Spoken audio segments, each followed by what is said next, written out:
Welcome,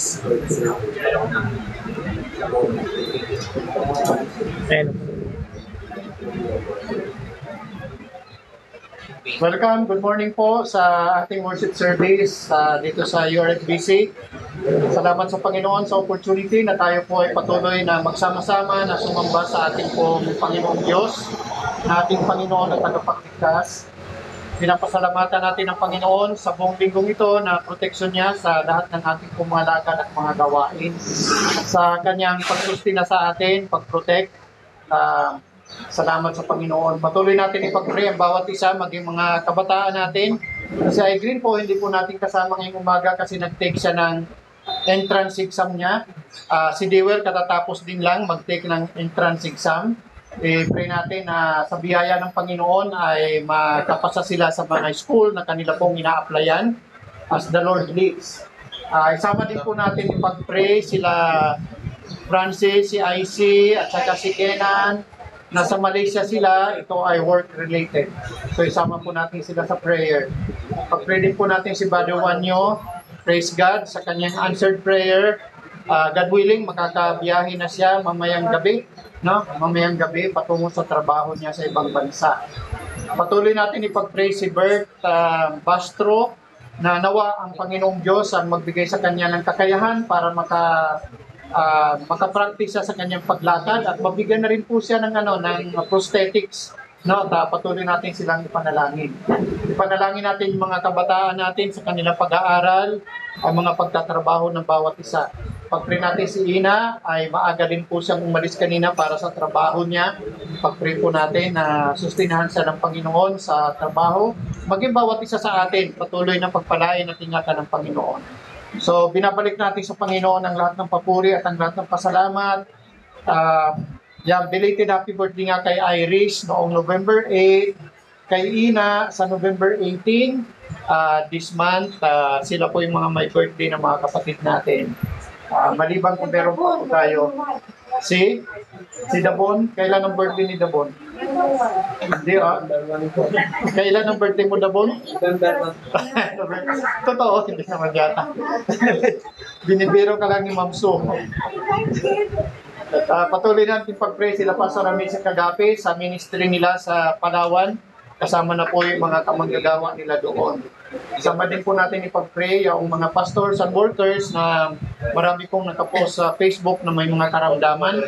Kasama po natin sa panalangin, maging mga iba't ibang kapatiran sa kanilang lugar ng pagsamba. So muli, binabalik natin sa Panginoon ang lahat ng pasalamat at papuri. Magkaroon po tayo ng individual silent prayer bilang paghahanda sa ating pagsamba ngayong umaga. Manalangin po tayo.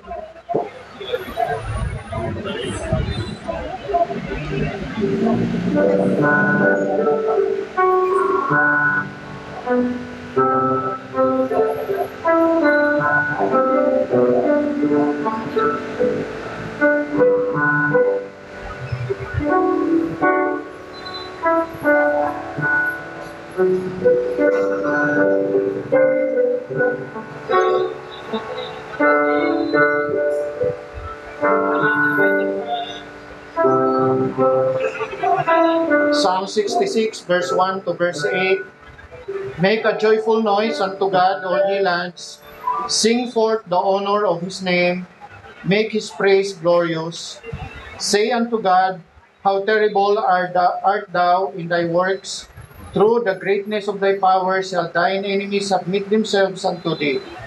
All the earth shall worship thee, and shall sing unto thee. They shall sing to thy name, Selah. Come and see the works of God. He is terrible in His doing toward the children of men. He turned the sea into dry land. They went through the flood on foot. There did we rejoice in Him. He ruleth by His power forever. His eyes behold the nations. Let not the rebellious exalt themselves, Selah. Oh, bless our God, ye people, and make the voice of His praise to be heard. Psalm 66, verse 1 to verse number 8. Mag-open tayo sa panalangin. O Diyos amang banal, maraming salamat po. Tunay po na karapat-dapat kang purihin, sambahin ng lahat ng iyong mga nilikha. Ito nga po ang aming pong panalangin na nawa dumating yung panahon na lahat ng tuhod ay luluhod sa iyong harapan at ang lahat ng mga bibig ay mag-confess ng Panginoong Kristo ay Panginoon ng mga Panginoon at Hari ng mga hari. Tunay po, O Diyos, na kami ay patuloy na mga nganlong sa iyong makalangit na presensya. Kami po, O Diyos, ay pinagpapatagumpay ninyo dahilan sa iyong masaganang biyaya. Pinupuri ka namin, pinapasalamatan sa iyong kagandahang loob sa amin, sa iyong mga kahangahangang gawa, maging sa iyong paglilinis at kapatawaran sa aming mga kasalanan. Salamat, O Diyos, dahilan sa biyaya ninyo, patuloy ninyo kaming tinitipon sa dakong ito upang kami ay sama-sama at isang puso at espiritu na sasamba sa iyo, Panginoon. Maraming salamat po sa pribilehiyo at pagkakataon na ito. Doon po sa mga kapatiran na patungo rito, ingatan ninyo sila at makarating sila safely at makasama namin sa pagsamba ngayong umaga. Doon po sa may mga karamdaman, hiniling namin, Lord, ang iyong kagalingan at kaaliwan. Maraming salamat, lukuban ninyo kami, O Diyos, ng iyong makapangyarihang presensya at gabay at patnubay. At nawa ang iyong makapangyarihang gawa ay maranasan po ng bawat isa sa amin, maging doon po sa mga kapatiran na hindi namin kasama, ganyan din po sa mga kapatiran na kamanggagawa na sa kanilang mga lugar ng pagsamba, ay tunay po na nagtitipon at sumasamba sa iyo, Panginoon. Binabalik namin sa iyo, Diyos, ang lahat ng kaluwalhatian, lahat ng papuri at pasalamat sa pangalan ng aming Panginoong Hesus. Amen. Amen.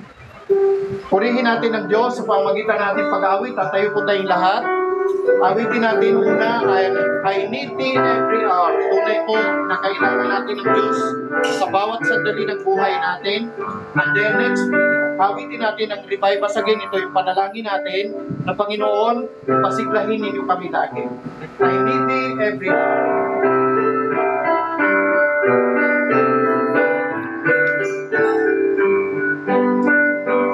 I need thee every hour, most gracious Lord.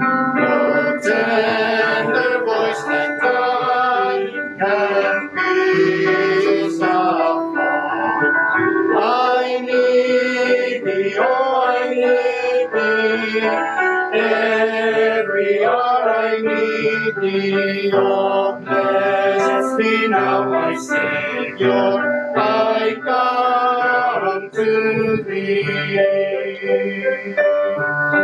I need thee every hour, stay thou nearby.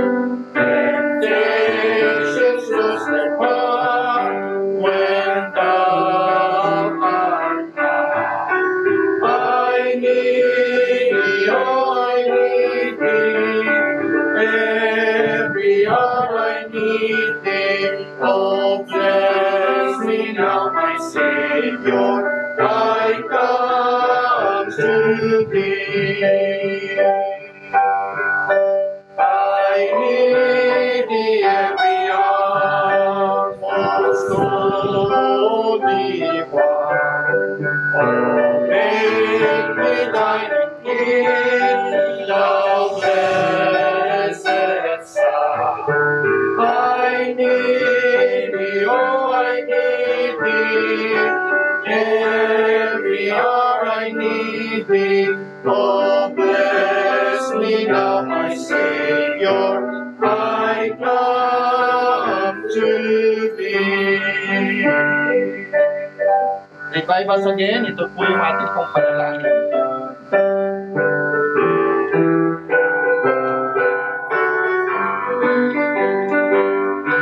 We praise thee, O God, for the Son of thy love, for Jesus who died and is now gone above.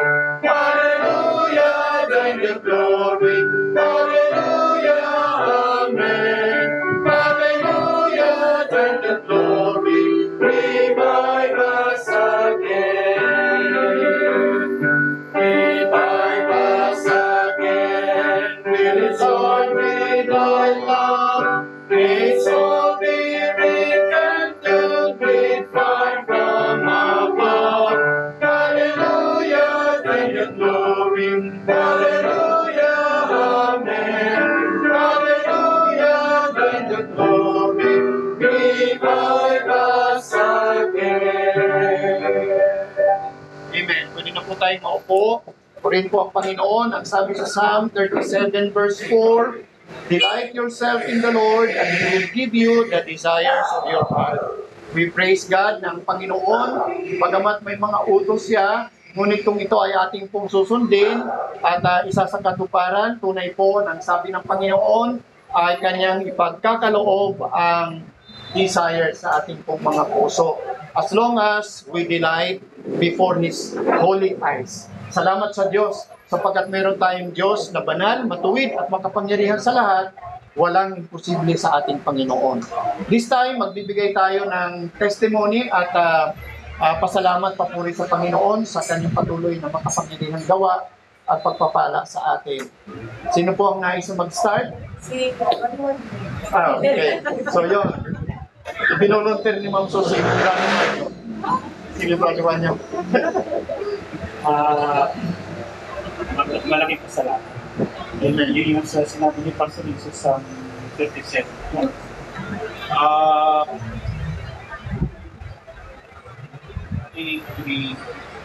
Dalawang buwan na lang, 4 years ng parlay ko.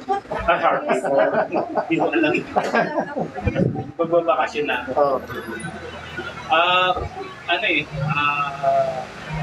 Basta groups. Pandemic. Kasi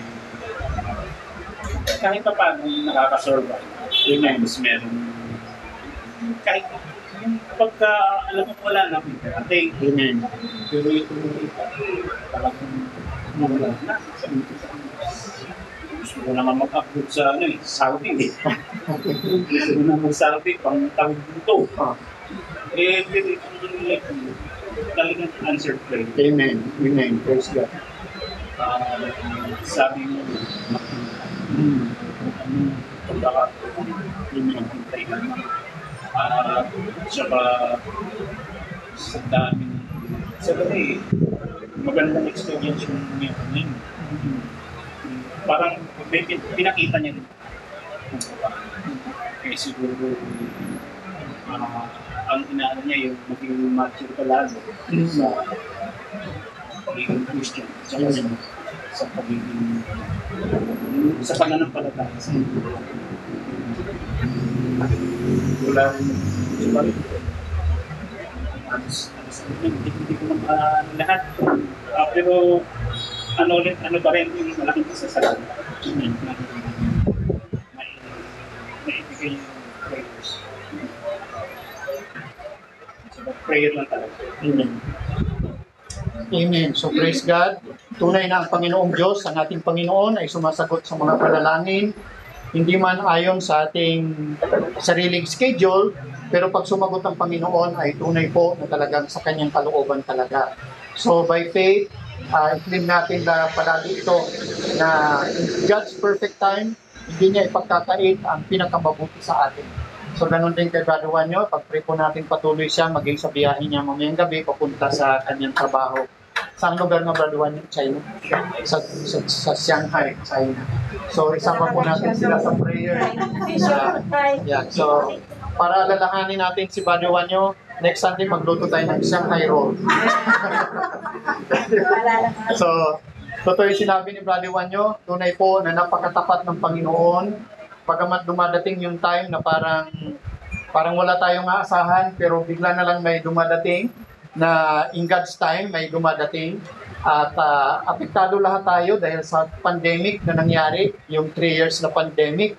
So apektado tayong lahat. Tapos sa kasunod pa ngayon, yung mga panahon ngayon na talagang tumaas lahat ng mga bilihin, so napakahirap mag-adjust pagdating sa mga ganyan. Pero salamat sa Diyos, in God's time, talagang nagpo-provide ang Panginoon at sumasagot siya sa ating pong mga panalangin. So encouragement sa atin na lalo pang magtiwala, sumampalataya sa Diyos at magkaroon tayo ng tuloy-tuloy na maningas na panalangin sapagkat ang Diyos ay sumasagot sa ating mga prayer. So praise God. Next, si Ma'am Rose, tapos si Chen muna. Next. Good morning po yan sa lahat. Salamat sa pag-ibig sa ating item na yung passport. The next day, send ng message na nalagay yung passport. Amen. So, Amen. so, ilang taon na pinag kami na magbago. Amen. Talagang God's time lang. Hopefully, best is gathering. And isa sa mga layo din namin, sabi ko nga kay Neil, prepare ka ng message kasi worship tayo sa Sunday. Saturday tayo halos dito. Sunday, ito na worship natin sa home. So, ay, although alam ko naman na napalimutan ng salita ng Diyos yung sinabi at alam ko rin na pero nakasipin sa US parang sabi nila kasi-share na 60 yung asawa ng atin ng salita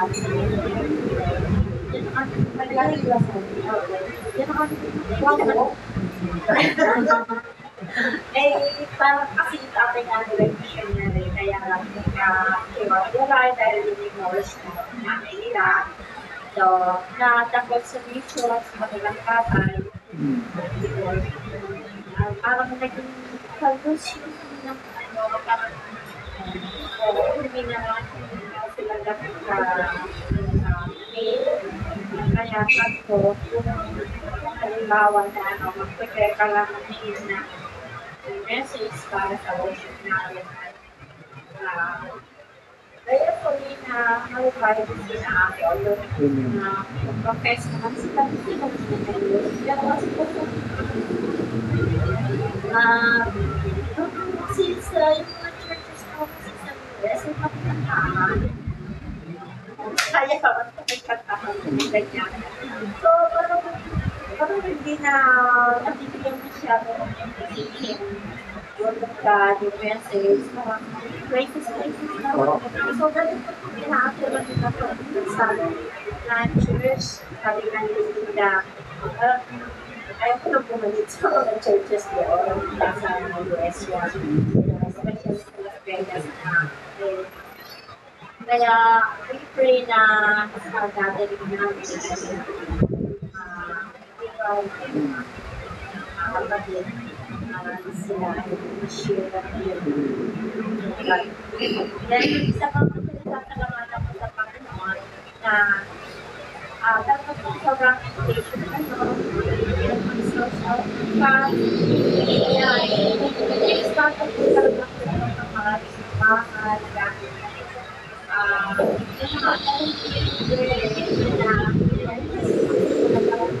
ako dati siya pag-bumakay siya eh sabi ko paano magiging maayos na pagkakaroon ng bahay pero thanks God na kahit pa paano ay kaya naman yung main na sila at ayaw ko na hindi na tayo mag-ibig ng Diyos, hindi makapalis na kabaklo, sana ma-enjoy naman ng mga family ko yung pag-stay nila sa bahay. Sabi ko lang, sabi ko, parang mas masaya naman nag-stay sila sa bahay, nagkaroon ng bonding, nagkaroon ng walang sawak, nagkuha na minsan sa hotel na hindi ka naman makakapunta basta-basta at mag-spend ng buong magdamag ka lang magkwentuhan kasi sabi ko kung pwede na sa bahay mag-stay. So, kaya ganun kami pa-visit ngayon sa mga clinics at mga Every Wednesday, lalagay na sila lahat. Sa tulungan niyo na lang kami pag-pray, sana talagang regard yung faith. Naging successful yung aming family reunion. Everything will be remembered according sa will ng Panginoon. Ating pleasure ng Panginoon na yung makita sa aming family. Kasi medyo marami rin kami magputi na yung mga working ka sa isang place will gather namin. So, dahil na po at maayos para enjoy yung pag-skate ko. That's the problem. Amen. So praise God sa answered prayer. Patuloy natin ipag-pray yung desire ni Ma'am Rose ng kanyang mga kapatid na makaka-fellowship nila sa kanilang family reunion ay tunay po na ma-revive yung kanilang faith sa Panginoon at kasiglahan sa pagsiserve sa Panginoon. So yun po yung prayer request po natin pong narinig na ni-share po ni Ma'am Rose, pati na yung pagpapaayos ng kanyang lugar dito sa Taguig para paghahanda para sa darating ng mga kapatid niya. So isama natin sila sa panalangin. Okay? Thank you po na magaling na pag-share. Amen. Amen po. Hindi lang po kasi siya, minasabi sa akin yung gagawin ng pera. Pero kung nagtagal siya pabalik sa akin, kaya sinong siya sa yung motor, salamat ako na katrabaho na rin siya ulit. Okay. So, salamat din ako sa Lord na alam mo yung galing ka na, pero nandun pa rin yung hapon na yung galing kasi kasalanan. Kasi na tayo yung Thursday was sports racing plan. So, yung uniform niya, isa lang yun. So, hindi ko nalaba, wala kasi, parang malaba yung wala. So, ganito kasi yung para sa akin, ganito yung ulanin. Ngayon pa rin so, sabi ko, Lord, hindi kasi hindi na po sinabi ko sa kanila, pagkakalit ko, kasama sa mundo ko. Sabi niya, kasi yung kasi hindi ako na kasi ano alam niyo yung masakit na dyan kasi ikaw enjoy ka dapat nandun ngayon na ano yung gano'n na ano ba yung ano na hindi ako magalit sa kanya, hindi ko naman katagas kasalanan siya may kasalanan kasi hindi niya check before police. So sabi ko, Lord, kasi hindi ko alam ko sa akin at hindi sa kanya hindi ko matatangsahan. So yun pala sabi ko, pinaliman si Lord sa akin na ayun, nandun nga, nasa halos ng tao. Kaya, Sa school? sa school, inubagtalan niya, dahil naiwanan nila doon, siya mismo nga ba sa bata. Pinapalitan niya, pinapalitan niya. So, galit talaga sa akin, ay, mas nalambal rin niya ako sa kanya. Kaya, salamat sa Lord. Amen. So praise God sa testimony ni Jen. Healing po kay Jerwin, sa kanya. And then, inano siya ng Panginoon. Nilift up siya ng Panginoon na bagamat galit na galit yung kanyang amo dahil sa hindi nalaban yung isang uniform ng anak. At binigyan siya ng wisdom na sabihin baka naiwan yung kasi wala doon sa labahan, wala sa ano. So, nandoon nga, naiwan. So, naiwan sa school. So, praise God na parang inabsorb siya ng Panginoon, absorb siya wala sa ano, na hindi pala niya kasalanan din pala nung amo niya. Anyway, so praise God sa blessing, sa pagkilos ng Panginoon. Lalo na sa pinagpapasalamat din yung control ng Panginoon na hindi siya sasagot doon sa galit ng amo niya. So purihin ng Panginoon sa magandang patutuo, testimony ng isang tunay na mananampalataya. Last, baka merong last na magbibigay ng kanilang testimony. Si Shalom daw. Ayan, binolunteer ka rin ni Ma'am Shalom. Salamat kasi. Sige. Ay, ayaw niya. Ako na lang. Bakit ayaw mo nung ayaw niyang i-share? Kasi baka nahihiya siya. Kasi nakabundol siya ng tao noong Thursday. Doon mismo sa parking area ng school na pinagtuturoan niya sa St. Dominic.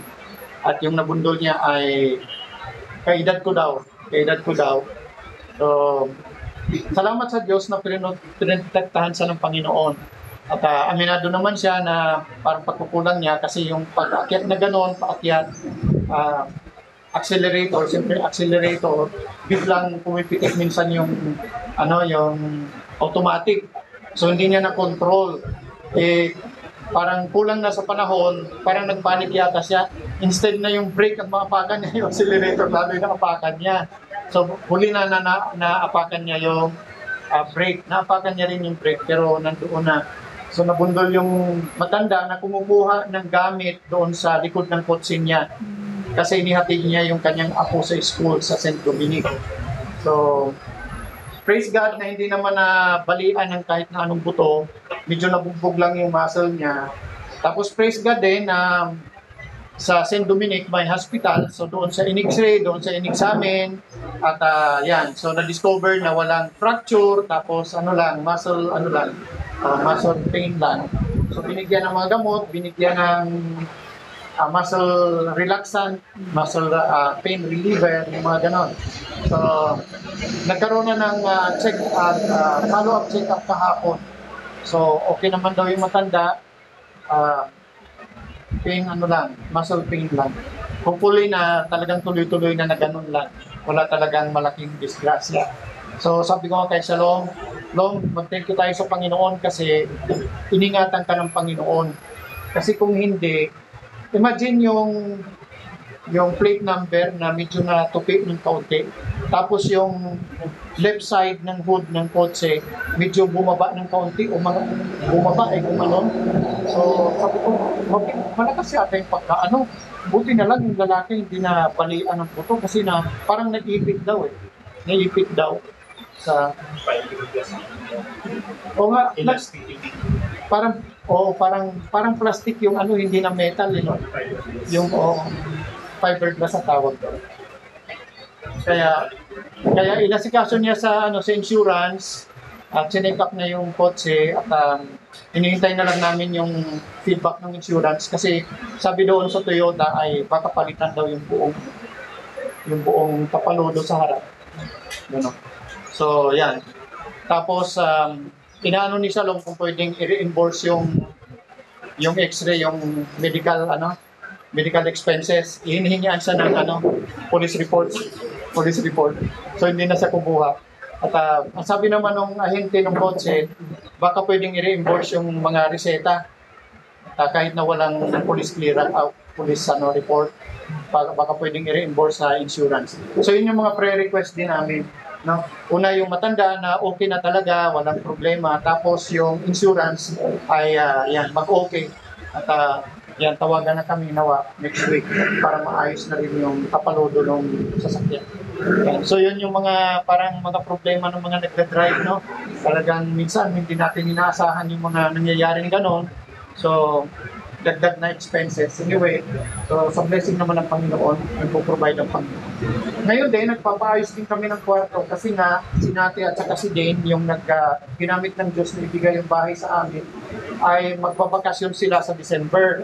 At ayaw nila mag-hotel, gusto nila titira sila sa amin ng mga 2 days, 2 to 3 days.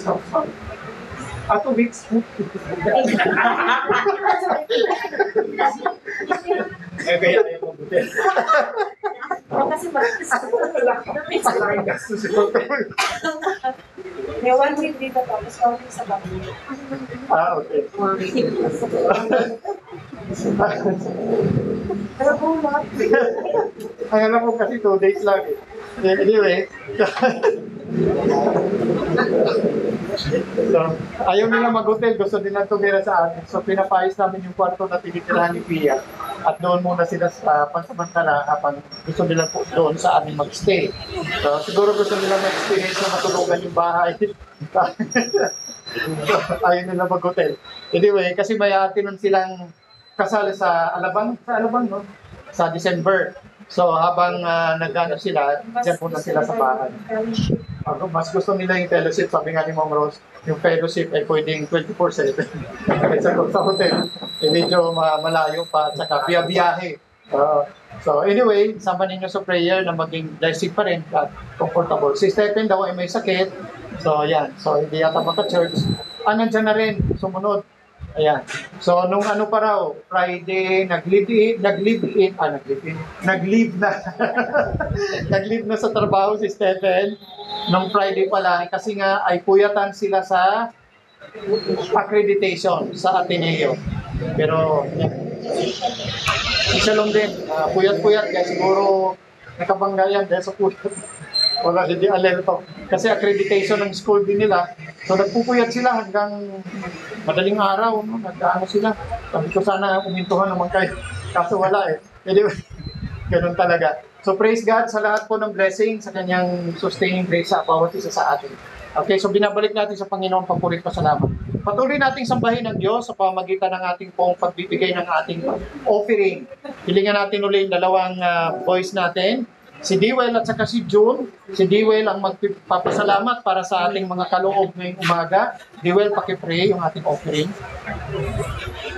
Let's pray. Lord, thank you, Lord, sa blessings na natanggap ng bawat isa sa inyong ito. Lord, thank you, Lord, sa paggabay sa bawat isa sa pagpunta dito sa bakit ng bahan. Lord, patawad po sa lahat ng pagkulang ng nagawa namin. Lord, guide niyo po yung magmamanage ng kahit na ako. Bless niyo po yung natatanggap sa kahit na ako. Pinadalangin namin po sa Panginoon. Amen. Amen.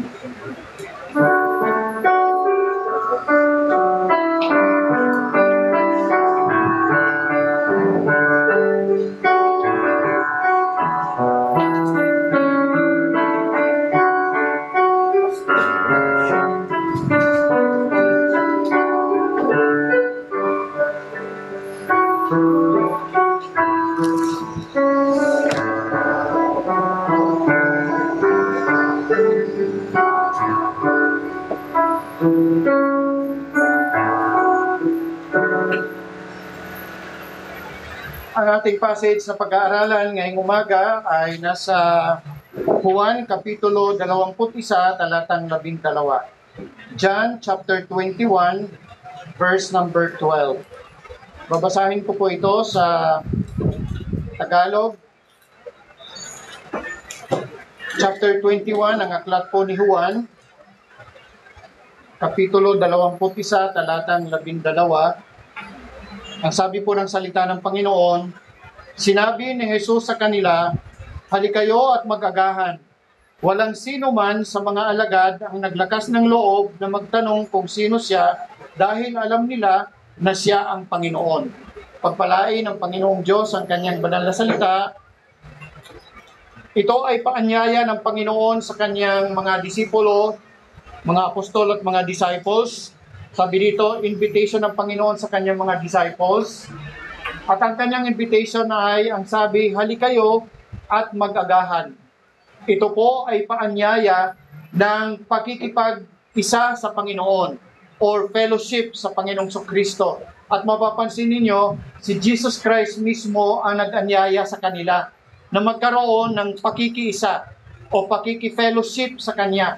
Ito ay panahon ng pagkatapos na siya ay mabuhay na maguli mula sa mga patay, na kung saan ang kanyang mga disipulo ay bumalik sa mga dati nilang pinagkakaabalahan sa buhay, yung kanilang mga paghahanap buhay.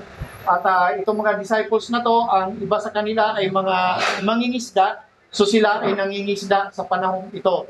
At mapapansin natin sa context, sila ay nangingisda, ngunit wala silang mahuli na isda. Maliban na ang Panginoong Hesukristo mismo ang gumawa ng mirakulo na sila ay sumunod sa sinabi ng Panginoon at naranasan nila na magkaroon po ng napakaraming isda na huli. So bandang dulo, sabi nga dito ay may mga 150 na mga malalaking isda na sila ay talagang 156. Dinagdagan pa. Anyway, so humigit kumulang talagang maraming isda talaga yung kanilang nahuli at halos hindi nila mabuhat-buhat yung napakaraming isda na huli nila sa panahong ito na sila ay tumalima sa utos ng Panginoon. So nandito ang Panginoon at siya ay nagpakita sa kanyang mga disipulo at isa sa kanyang mga paanyaya ay ang pagkakaroon ng malapitan na pakikiisa sa ating Panginoon. At ang kanyang paanyaya na magkaroon po ng fellowship sa Kanya. May dalawang aspeto po ang fellowship natin sa ating Panginoong Hesus, katulad po na nangyari sa mga disipulo na ito. Ang unang-unang aspeto po ng fellowship natin sa ating pong Panginoon ay ang katotohanan ng pagkakaroon natin ng masigasig na ikaw at ako ay lumapit sa Panginoong Hesukristo. Sa ating pong pakikipag-fellowship sa Panginoon, which is ang Panginoon mismo ay nag-aanyaya sa atin, nawa maging masigasig naman tayo sa ating pakikiisa sa ating Panginoon.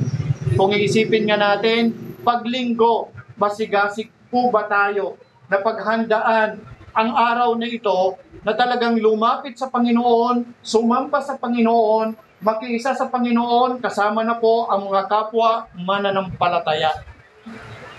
Nilulukbak ko yung nabasa ko minsan patungkol sa mga Hudiyo, maging hanggang ngayon, kung paano sila nagsiselebrate ng Sabbath Day.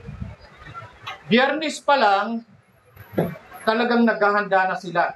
Alam naman natin yung Sabbath Day nila ay Saturday. So Friday morning pa lang, grabe na yung kanilang preparation.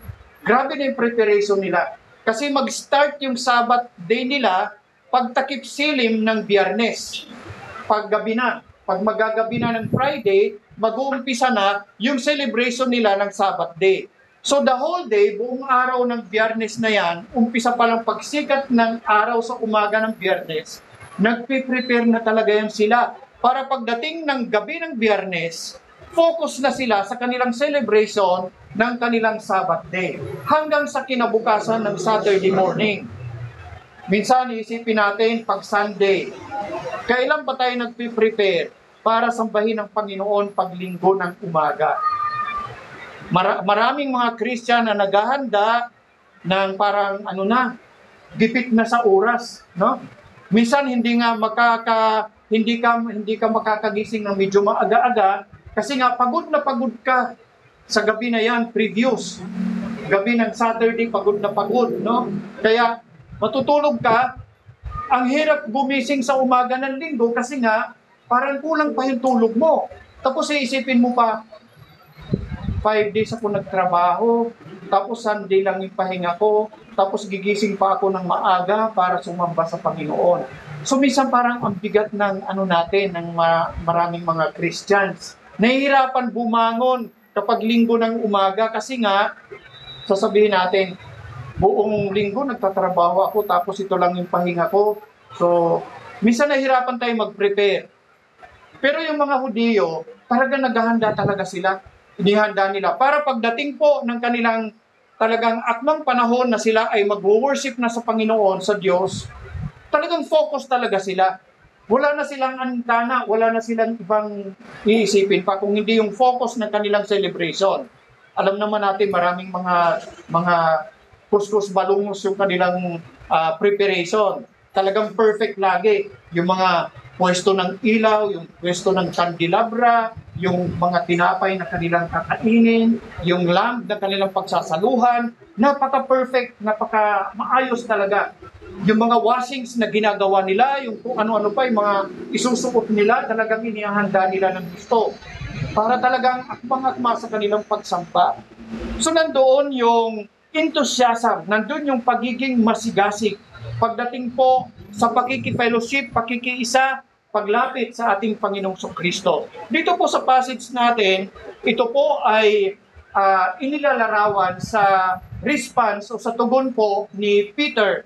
Paano tumugon si Peter sa paanyaya ng Panginoong Kristo? Kung mapapansin natin, sa John 21 verse number 7, kaya ang alagad na iyon na inibig ni Jesus ay nagsabi kay Pedro, ang Panginoon iyon. Nang marinig ni Simon Peter o ni Simon Pedro na ang Panginoon iyon, isinuot niya ang kanyang pangitaas na damit dahil siya ay nakahubad at tumalon siya sa lawa. Pansinin ninyo yung pagiging masigasig dito ni Peter. Yung alagad na iniibig ni Jesus, sino ito? Si John. Si John ito. Ang tawag sa kanya, ang alagad na iniibig ni Jesus. Apostle or disciple that Jesus loved.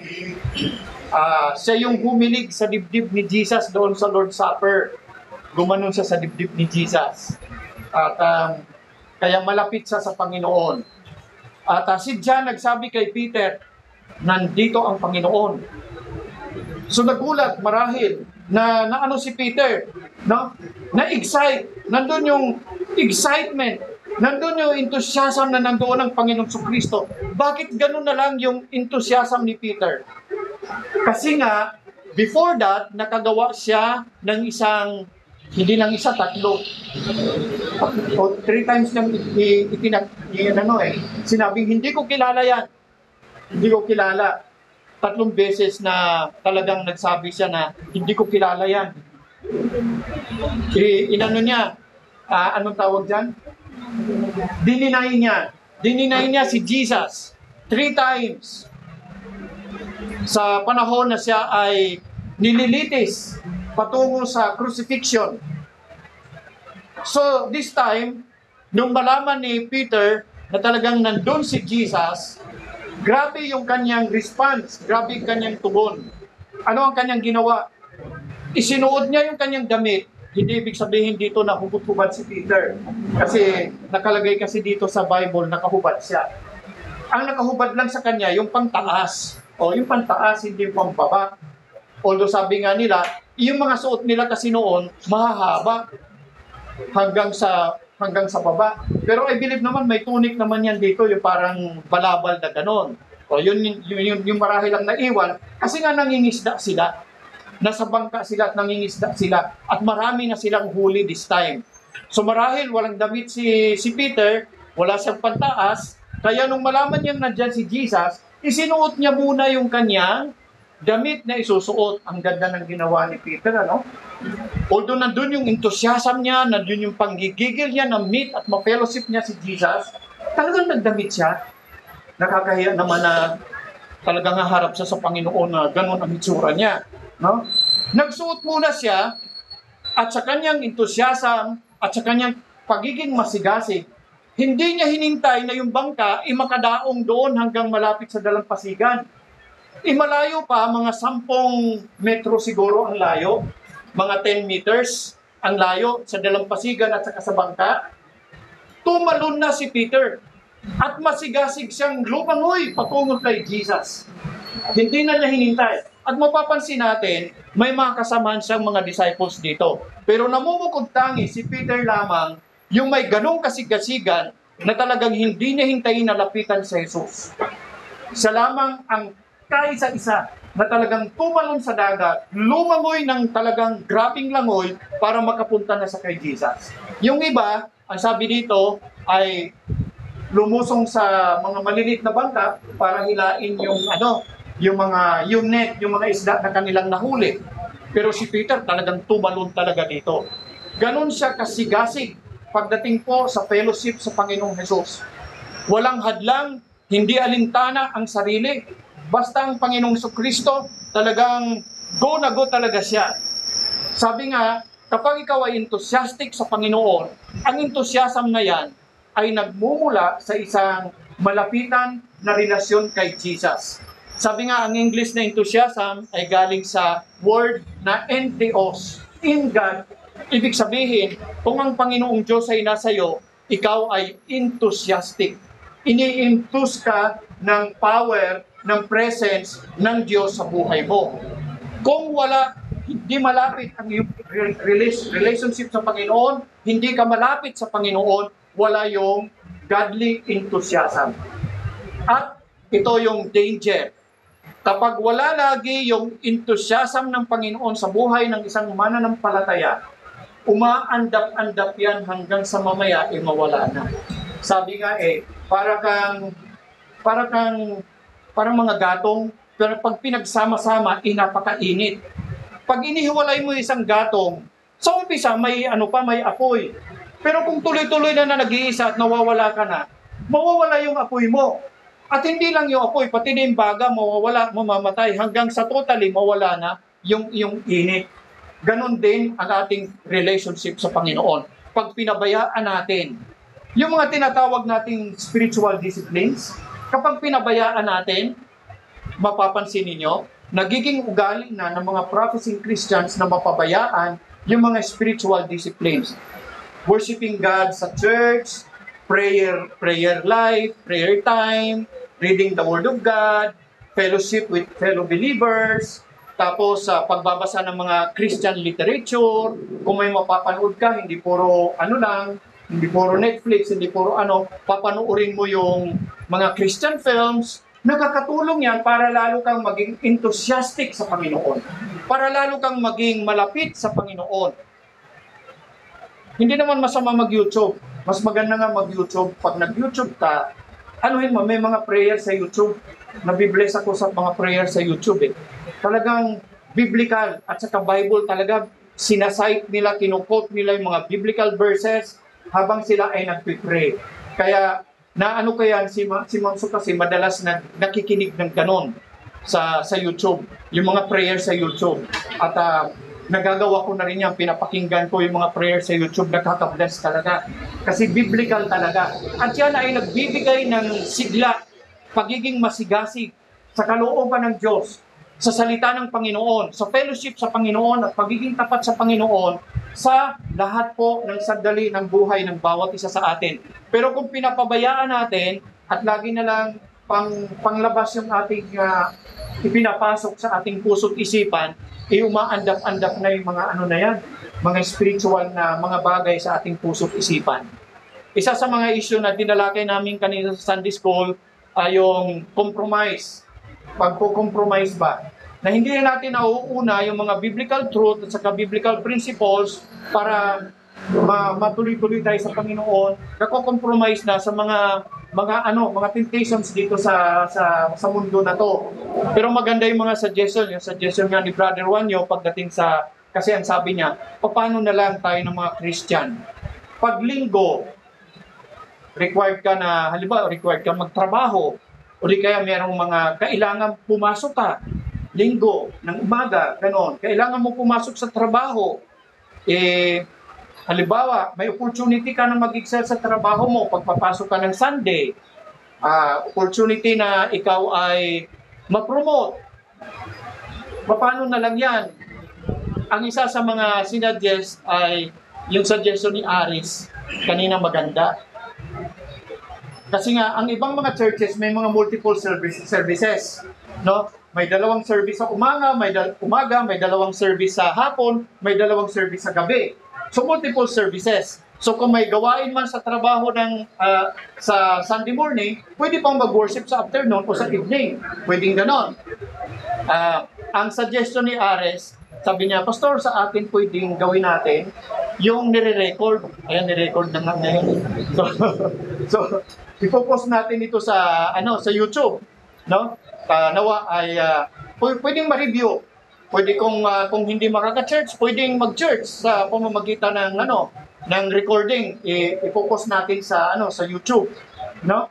Pwedeng ganon, pwedeng mag-worship sa Panginoon. May mga paraan sa kapanahunan para hindi ma-compromise yung ating pananampalataya at ma-develop palagi yung ating enthusiasm sa Panginoon at hindi tayo ma-compromise sa takbo ng mundo na to na talagang grabe yung temptation, no? Yun ang magandang suggestion at marahil may iba pang mga paraan upang matugunan yung mga demand ng panahon natin sa kasalukuyan na hindi natin i-compromise yung ating spiritual na buhay sa Panginoon. Na hindi natin ma-compromise yung ating pong responsibility and duty and privilege and opportunity na sambahin ang Panginoon sa panahon ng linggo. Kasi ang linggo ay araw na para sa Panginoon.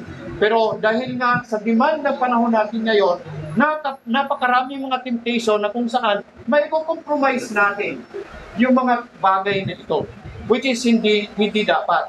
So purihin ang Panginoon. Sabi nga, kung magpe-pray lang tayo, gagabayan tayo ng Panginoon kung ano yung dapat nating gawin sa ganitong mga situation. Kasi kung tayo ay magpapasakop sa Diyos at buong puso na ating pong nais na luwalhatiin ng Panginoon, i-guide niya tayo sa paraan na hindi natin siya ma-offend. Okay?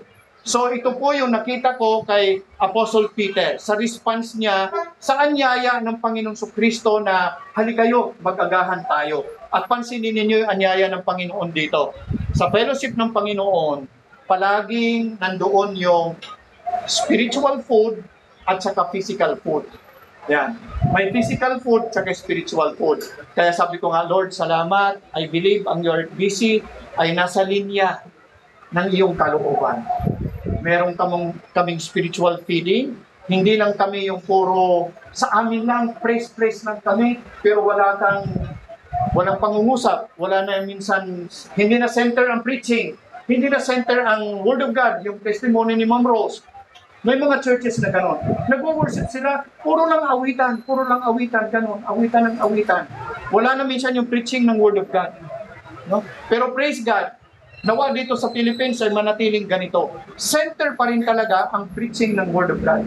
At yan po yung mga Baptist. Mapapansin ninyo, ang sentro ng Baptist churches ay yung pulpit, kung saan ipinapangaral ang salita ng Panginoon. Kaya kailangan meron palaging ganito. Kasi nga, center po ang Biblia, ang salita ng Panginoon. Kung ano yung sinabi ng Diyos sa kanyang salita, yun yung ating pong susundin sa biyaya at sa kaawaan ng Panginoon. Sa tulong at makapangyarihang gabay ng Panginoon. So enthusiastically talagang buong puso, pagiging masigasig ng lubos, na ikaw at ako ay i-grab yung bawat opportunity na lumapit talaga sa Panginoon. Lumapit tayo sa Panginoon at alalahanin natin, nais ng Panginoon na ikaw at ako ay palaging malapit sa Kanya. Kaya nga siya mismo ang nag-aanyaya sa atin. Sabi nga niya, "Come to me, all you that are heavily laden. I will give you rest. My yoke is not easy." No, hindi madali, pero bibigyan ko kayo ng kapahingahan. Sabi ng Panginoon, lumapit lang kayo sa akin. Kapag ikaw ay malapit sa Panginoon, meron tayong Panginoon na nilalapitan na walang imposible sa Kanya. Lahat ay posible sa Kanya ayon sa Kanyang kalooban. At masasabi natin, dahilan kay Kristo Jesus, ang lahat ng bagay ay magagawa ko. As long as yung magawain ito, alam kong nakakalugod sa Kanyang banal na pangalan. Sapagkat bawat isa sa atin na masumpungan niya na tunay na umiibig sa Kanya, lahat ng mga bagay ay Kanyang paglalakip-lakipin tungo sa kabutihan ng bawat isa sa atin. Sapagkat ang layunin ng Panginoon sa atin ay palaging mabuti. Hindi po siya naglalayon na ikakasama ng bawat isa sa atin. Ang gusto talaga ng Panginoon, mamuhay ka na may totoong kalayaan at ang kalayaan na yan ay nakapaloob sa katotohanan ng Kanyang banal na salita. Huwag kang matukso na maging malaya, na susundin lang kung ano yung gusto mong gawin. Hindi yan ang tunay na kalayaan. Yan po yung binigyang din namin kanina sa lesson namin sa Book of Galatians. Ang tunay na kalayaan ay kalayaan na sundin ang kalooban ng Diyos. Ang fake na kalayaan ay ang kalayaan na gusto mong gawin kung ano yung gusto mong gawin. Hindi po tunay na kalayaan yan.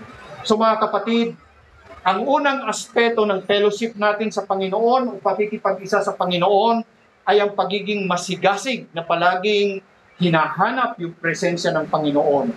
Pagiging masigasig na ikaw at ako ay talagang lumapit sa Panginoon. Kaya nga, maglaan ka lagi ng panahon kay Jesus.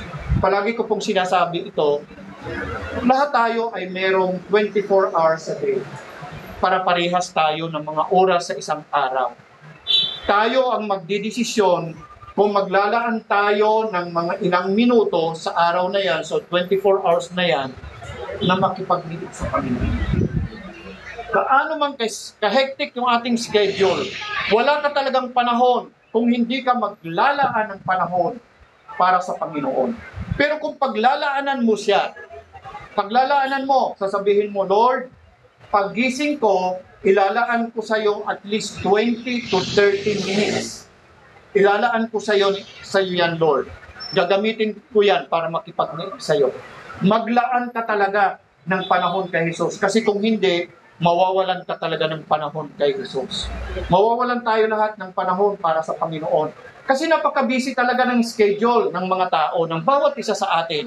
Pagising pa lang natin sa umaga, ang dami na nating iniisip na gagawin. No? Sa mga nanay, naku, may hugasan pa. Naku, anong iluluto ko? Paano ako magbabudget? Sa mga tatay, nag-iisip ka agad, saan kaya kukuha ng ibibili ng pagkain? Ano kayang gagastusin namin? Ano kayang may babayaran pang ganito? Minsan ganun yung mga alalahanin ng bawat isa sa atin. Hindi natin alam kung anong uunahin. Ito lang ang suggestion ko. Palagi nating isipin, ang uunahin ko ay yung panahon na inilalaan ko para sa Panginoon. Maglaan ka talaga ng panahon para sa Panginoon kasi kung hindi, napakaraming mga umaagaw ng panahon natin sa buong araw na to. Kaya maglaan ka lagi ng panahon para sa Panginoon. John 21 verse 13 ang sabi, kaya nga lumapit si Jesus, kinuha ang tinapay at ibinigay sa kanila. Ganoon din ang ginawa niya sa isda. So sa fellowship na ito, mapapansin natin na ang Panginoong Kristo ang gumagawa ng lahat ng paraan upang ikaw at ako ay talagang magkaroon ng panahon na makipagniig sa Kanya. May mga forces sa trabaho, sa kristyanong pamumuhay, na minsan hindi natin mababalanse. Lahat ng mga gawain, physical man, spiritual man, minsan ay napakahirap ibalanse. Minsan yung pang-spiritual na aagaw ng pang-physical. But never yung spiritual na aagaw mula sa physical. Usually ang spiritual na time, yun yung nawawala sa bawat isa sa atin. Nawawala yung ating union and communion sa ating Panginoong Kristo. Alalahanin ninyo ang ating pong pakikiisa, ang ating pong pagiging isa kay Kristo Jesus ay nangyayari, una sa lahat, nung magdesisyon ka na kilalanin mo si Jesus bilang iyong Panginoon na tagapagligtas. Ito yung iyong union with Christ. Nakipag-isa ka na kay Kristo Jesus. Isa na kayo. Ano yung Galatians 2:20? I am crucified with Christ, nevertheless I live. Yet not I, but Christ lives in me. And the life which I now live in the flesh, I live by faith in the Son of God who loved me and gave Himself for me. Nakiisa tayo sa Panginoong Kristo. At ang Panginoong Kristo ang kumikilos sa buhay ng bawat isa sa atin dahil sa ating pakikiisa sa Kanya. Si Kristo Jesus ay nasa sa atin, namumuhay siya within us, at tayo din naman ay na kay Kristo Jesus. Christ in us and Christ with us. We are in Christ, He is also in us. Ito ay relasyon na kahit kailanman hindi na mawawala. Yung pakikiisa, union with the Lord Jesus Christ. While communion, we stay in close fellowship with Jesus. Dito tayo nagkukulang. Communion with Christ. Kaya nga ang nangyari kay Jesus, nung mag-anyaya siya sa kanyang mga disciples, halikayo, mag-agahan tayo. Ang Panginoong Kristo ang gumawa. Alam niyo kung anong ginawa niya? Parang Lord Supper. Parang Lord Supper. Dinivide niya yung tinapay, pati na yung isda, and then dinistribute niya. Parang communion, hindi parang communion talaga. Pakikiisa sa Panginoon, pagkakaroon ng kaisahan sa ating pong Panginoong Kristo. Si Apostol Pablo, sa kanyang sulat sa Philippians chapter 3, inisa-isa po niya yung human qualities na sukat na pwedeng ipagmalaki ng kahit na sino pa mang tao. Maraming mga bagay na pwede niyang ipagmayabang sa kanyang sarili. Sabi nga niya, siya ay 100% Hebrew. Talagang Hebrew of the Hebrews, sabi ni Paul. 100% Hudyo po siya, na kung saan sa kanyang sariling karunungan at kalakasan, pinagsikapan niyang maging perfect pagdating sa sukat ng law. Pagdating sa pagsunod sa mga kautusan. Sabi ni Paul, I am Hebrew of the Hebrews, I am perfect when it comes to law or obedience to the law. At tinuloy-tuloy niya, sinulat niya, sabi niya, ang lahat ng mga bagay na ito na bagamat ito ay sukat kong ipagmamalaki, ngunit lahat ng mga ito ay ituturing kong basura. Grabe yung ano ni Apostol Pablo, no? Sabi niya, I count everything but dung, o basura, o dumi, kumpara sa patuloy kong pagkakilala sa aking Panginoong Hesukristo. Sabi niya, more than that, I also consider everything to be lost in view of the surpassing value of knowing Christ Jesus, my Lord. Ito yung grabing design niya na maglaan ng panahon na makipagniig sa Panginoong Kristo. Sabi niya, ibibilang ko ang lahat na baliwala. Sino nga ba si Apostol Pablo? Sabi nga, kung i-compare natin siya sa panahon natin ngayon, siya isa sa pinakamataas na uri ng isang lawyer. Parang, ano ba yung kampanilya? Abogadong di kampanilya, parang ganun, no? Matindi pagdating sa abogasya, pagdating sa kaalaman, karunungan ng mga batas ng kanyang kapanahunan, biblical law as well as law of the land. Ngunit ito po ang sinasabi ni Paul, lahat ng mga yan ay baliwala sa akin. Kumpara sa makilala ko ng lubos ang Panginoong Kristo and the power of His resurrection. Grabe yung desire ni Paul. Matindi. At gagawin niya yan sapagkat gusto niyang lubos na makilala ang Panginoong Kristo. At tunay po na magbibigay siya at maglalaan siya ng panahon sa Panginoong Kristo sapagkat ito ang kanyang desire. Ito ang kanyang minimithi. Kilalanin siya ng mas higit pa sa pagkakilala ng kahit na sino pa man patungkol sa ating Panginoong Kristo. Nais niyang magkaroon ng isang malapitan na personal na relasyon sa Panginoong Diyos sa pamamagitan ng isang passionate, intimate relationship ng Panginoong Kristo, ng kanyang Panginoon at tagapagligtas, na kung saan naglinis sa kanyang kasalanan at binigyan siya ng opportunity na tawagin na tunay na anak ng Diyos at bigyan po siya ng pag-asa na makalangit na buhay na walang hanggan. Sa Revelation chapter 2, may problema po ang iglesia ng Ephesus. Ano po yung problema ng iglesia ng Ephesus sa Revelation chapter 2? Ang problema niya ay tinalikdan mo ang iyong unang pag-ibig. Nawala na yung kanyang first love sa Panginoon. Nawala na yung desire niya na makipagniig sa Panginoon. Kapag mahal na mahal mo ang iyong asawa, ang iyong boyfriend, ang iyong girlfriend, minsan di ka nakakatulog kasi gusto mong kasama siya lagi. Yung first time ba? First time na tumibok ang puso, nakita mo yung minamahal mo. Sabi nga ng awit, hindi na makatulog, hindi pa makakain, tagyawat sa ilong, pati nga sa pisngi, yan, dumadami yung tagyawat. Hindi ka makakatulog. At ito yung problema ng church sa Ephesus, na wala na yung excitement na ganon. At maraming mga Christian na kalungkot ang nawala na yung first love sa Panginoon. Mahimbing na ang tulog. Wala na. Umandap na yung pagmamahal sa Panginoon. Nawala na yung desire na maka-fellowship at makasama. Hindi na naglalaan ng panahon. Alam niyo, kapag in love ka, minsan para sabi nga, naalala ko tuloy yung matandang accountant sa Bibesanay sa seminary na pinag-aralan ko, ang meaning niya ng love, sabi niya, kapag ikaw ay nagmamahal, ikaw ay half insane. Half insane daw ang taong nagmamahal. Bakit half insane? Kasi nga talagang bulag ka sa lahat ng mga mga negative sa minamahal mo eh. Talagang magugulat ka sabihin, ang pag-ibig talaga ng taong yan ibulag. Bulag na pag-ibig, sasabihin. Ganun daw ang ganun ang love eh. Talagang sa iyo yung mga negative eh. Hindi mo nakikita usually. Hindi mo nakikita. Makikita mo na lang yan siguro after ng honeymoon stage.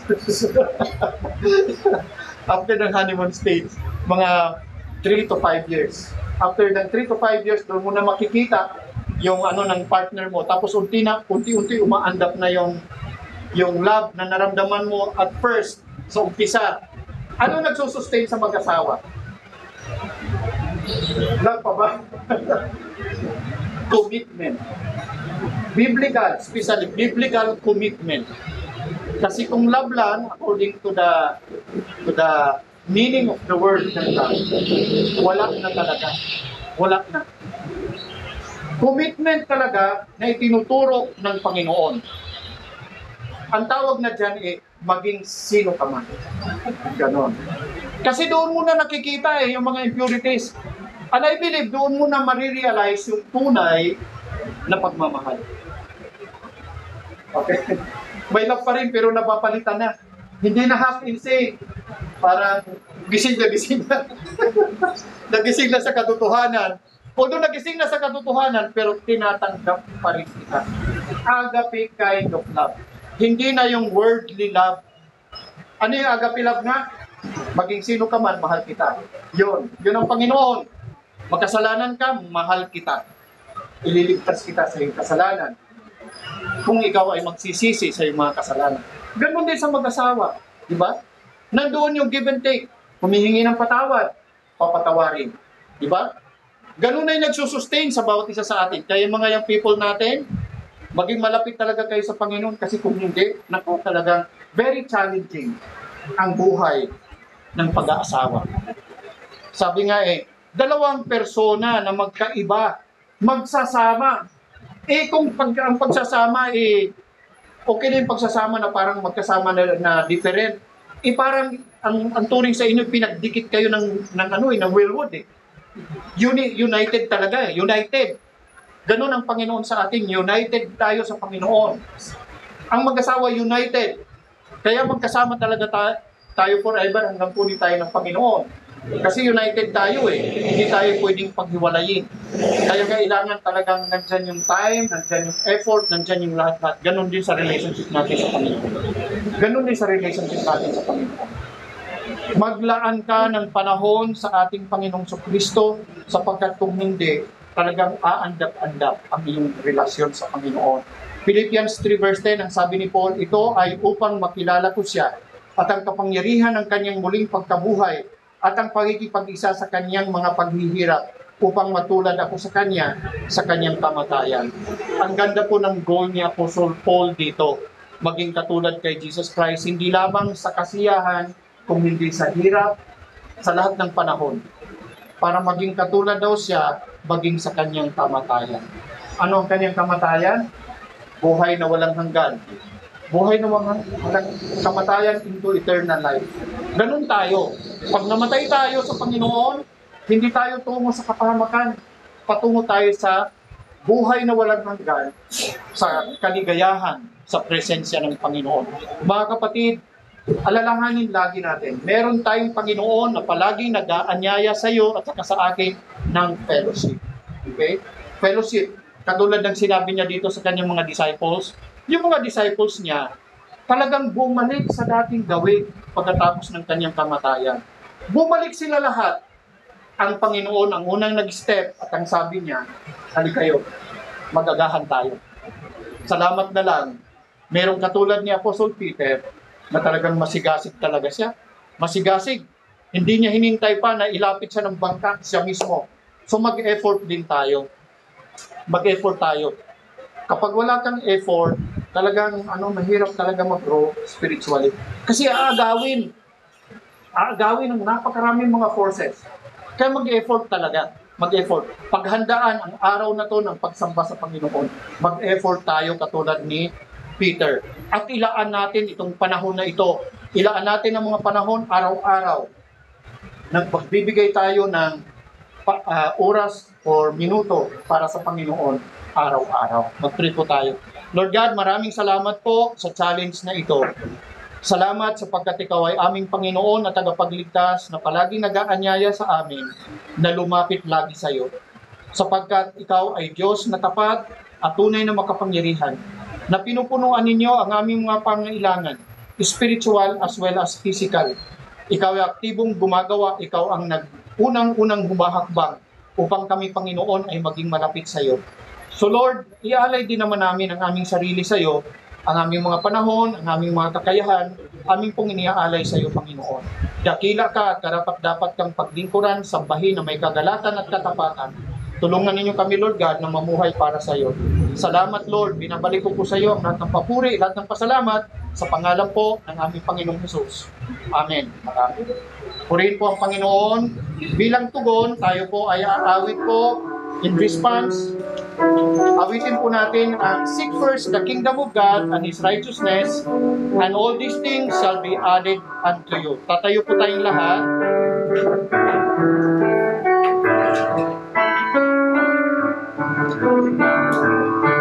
Seek ye first the kingdom of God and His righteousness, and all these things shall be added unto you. Hallelujah, hallelujah.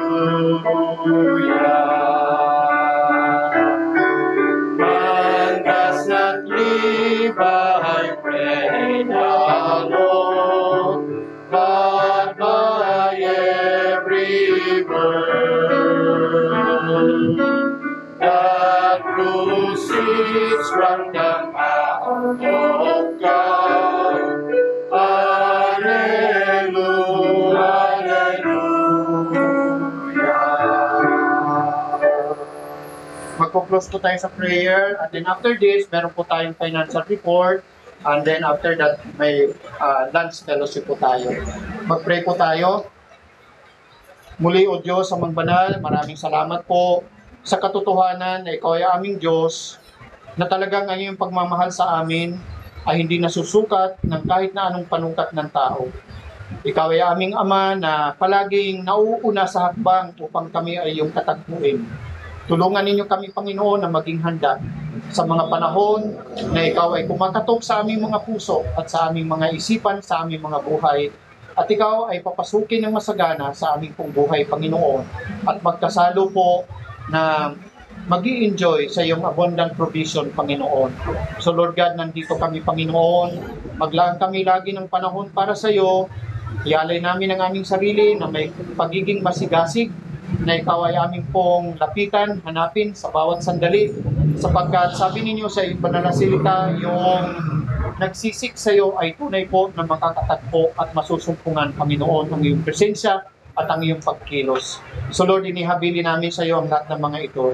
Aming pong inihabilin sa iyo si Irene sa kanyang exam po sa Ateneo, maging si Dewell sa kanyang exam po na ginawa. I-guide ninyo sila sa school na kanilang pag-aaralan. Let it be, Lord, na sila po ay conscious sa iyong presence at sa iyong blessing ng pagtatagumpay. Maging sa iba pang mga kabataan namin, sa mga anak ng mga kapatiran, pagpalain ninyo sila. Salamat sa kagalingan po ni Jerwin, kagalingan ni Jen, kagalingan ng bawat isa. Salamat po sa answered prayer kay Brother Juanyo sa kanyang trabaho. Pagpalain ninyo siya ng good health and strength at protection niya ninyo sa kanya sa biyahe niya mamayang gabi. Dalhin ninyo siya safely sa kanyang trabaho sa ibang bansa at bigyan ninyo siya ng kalakasan, kakayahan at kapwa-tao na tutulong at gagabay sa kanya, Panginoon. Bigyan ninyo siya ng iyong makapangyarihan presensya at balutin ninyo siya ng iyong protection at blessing, Panginoon. Maging ang kanyang mga mahal sa buhay, pagpalain ninyo. Pagpalain ninyo, maging ang desire ni Ma'am Rose ng kanilang reunion ay tunay po na maging mabunga tungo po sa spiritual na revival sa bawat member ng family niya. Pagpalain ninyo, maging ang pamilya ng mga layugan, patuloy na i-prosper ang lahat ng mga gawain, salvation sa bawat member po ng family. Kila Sister Marlene Lanoche, pagpalain ninyo sila, bawat membro ng pamilya, sila ay patuloy na gabayan at ingatan, maging sila Dave, si Ina, pagpalain ninyo, si Francis, si Icy, si Kenan, pagpalain ninyo, si Stephen, si Shalom, si Pia, pagpalain ninyo, si Dilon, si Ma'am Sue, pagpalain ninyo, Panginoon, pagpalain ninyo si Ari, si Sally, kanyang mga loved ones, pagpalain ninyo, kanyang nanay, mga kapatid, ikaw mag-bless, Panginoon, at bawat member ng family nila, si Junjun, si Gio, si Jessie, ikaw mag-bless kay Mano Doning, kay RC, pagpalain ninyo siya, complete healing, recovery po ng may mga sakit, maging kay Stephen, Panginoon, pagpalain ninyo, bawat isa, Lord God. Salamat sa lahat ng blessing na ito po. Binabalik po namin sa iyo ang lahat ng papuri, lahat ng pasalamat. Nawa ang biyaya ng Panginoong Diyos, ng Diyos Ama, ang pag-ibig ng Panginoong Kristo at ang pangunguna at pag-iingat ng Banal na Espiritu ay patuloy na mapapasa amin ngayon at magpakailanman. Amen at amen. God be with you till we meet again.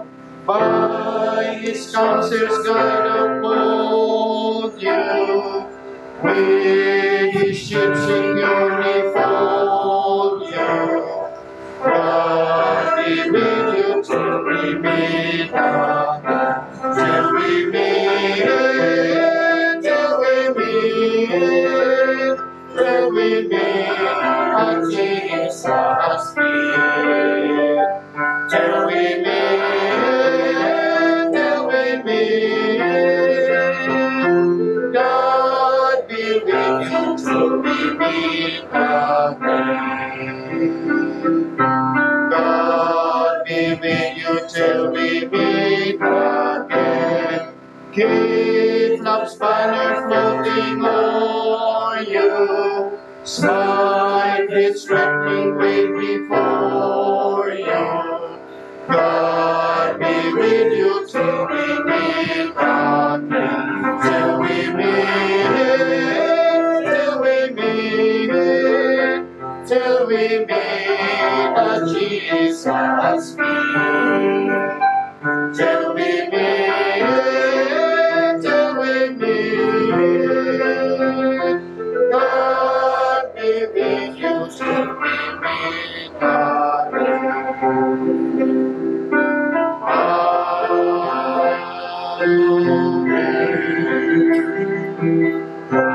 Magandang tanghali po. Pagpalay po tayo ng Panginoon. Meron po tayong financial report. Bigay ko yung time